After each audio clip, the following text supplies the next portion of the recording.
Alright, okay, so what is up, man? It's been a long time. Yep. We are back in the... I don't think this car's ever been on the channel. So no, we videoed it idling and stuff.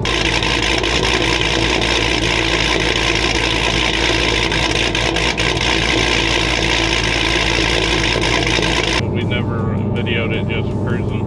Cool. Just give us a little bit of rundown on the car. So this is my first HellCat. It's got a Demon TKM 412 in it. Or 411, 412, whatever they call it. Pretty basic setup. It's a 3.0 Whipple, simple transmission, and it's pretty basic. I mean, it's got a 9-inch conversion in the rear. It's a 8-second car as well, but we don't spray it. We got the nitro stuff actually on it right now, but I'm about to pull it back off because there's no sense in being that hard on this motor. So car probably to be competitive and heavyweight would need like top fuel hoops or something like that, but it's a fun basic car. That it is. So what year is it? It is a 16. 16.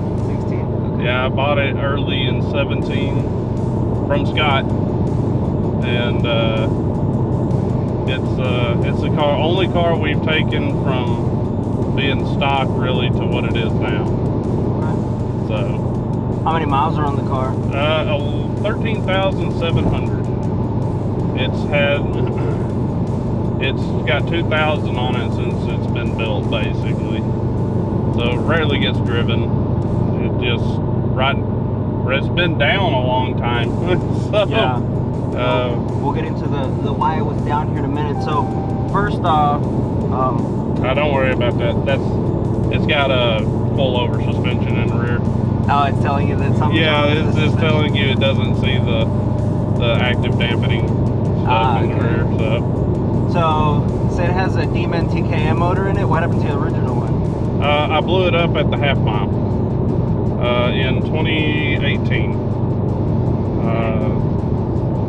So we were coming down to the end of the half mile.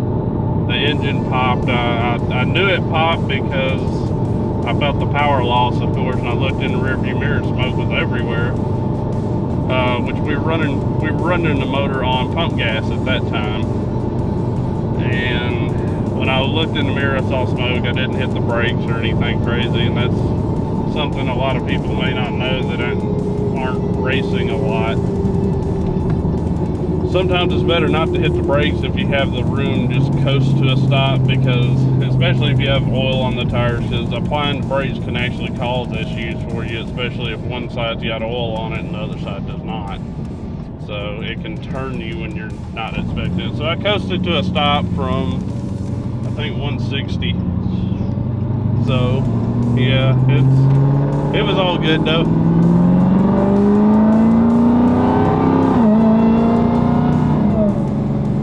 Sounds great. What supercharger's in it? It is a 3-liter Whipple 5th generation. I'll probably eventually pull it and have it upgraded to the 6th generation. But so far this one has gave us next to no issues. Nice thing about this car is all your amenities work. AC, well, when it's not in the supercharger, it works. Yeah, right. So talk about that real quick. So right now the AC has been diverted so it's got a FI interchiller from Kirk, and it's a great interchiller. It works for us. Right now we're working on getting the air out of the system, which it looks like it's starting to cool down now, so I'm gonna say it's getting pretty close. When we get back, I guarantee the ice box in the rear is ice cold. It's so important to keep intake air temperatures down with a high performance car. A lot of guys do ice boxes. I disagree with ice boxes because ice melts. AC, if you're using a compressor, is always there unless the compressor locks up. So I'm a little different than some guys on that aspect, I guess. Well, no, it makes sense though. Yeah, some guys, I get why they say it. They're like, well, it's robbing power out of it, but does a modern AC compressor really rob that? Maybe 1 or 2% max. No. to me, it's a downfall. When you start running water through a system, first thing you're going to deal with is the corrosion problem. This car has antifreeze in the system, so it should never corrode. Yeah. So, and I know a lot of guys say, well, use distilled water ice. Well, most stores you go and get ice from do not have distilled ice. I'm going to slow down a little bit because that rear end's walking around on us a little. Yeah, it feels wonky. So what's up with the rear end? So, okay, so it was down, right? Yeah, it was down. We ended up welding the case back up on it, and everything's good so far. So what you're feeling in the rear end right now is the car. When I broke it in Ennis, it had a differential, like a limited slip, and now it has a full spool in it. So. And by spool, I mean, it's basically both tires are turning the same speed no matter what. You know, when you turn around a corner, you'll hear it bark the tires and do the things that a spool car will do. And it does make it to where it does not like corners as much as something without a spool. But it's a give and take. I'd rather not have that extra moving part of the differential.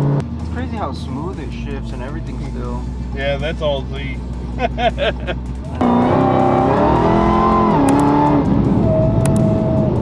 this thing's a monster, man. Wow. Yeah, earlier it got real loose. It got real loose. Like I said, you can't give this thing full throttle on the street. It'll get bad. How much boost does it make? Like 22.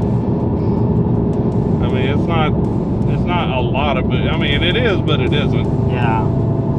Yeah, for what probably the motor can handle, right? Oh yeah, the motor.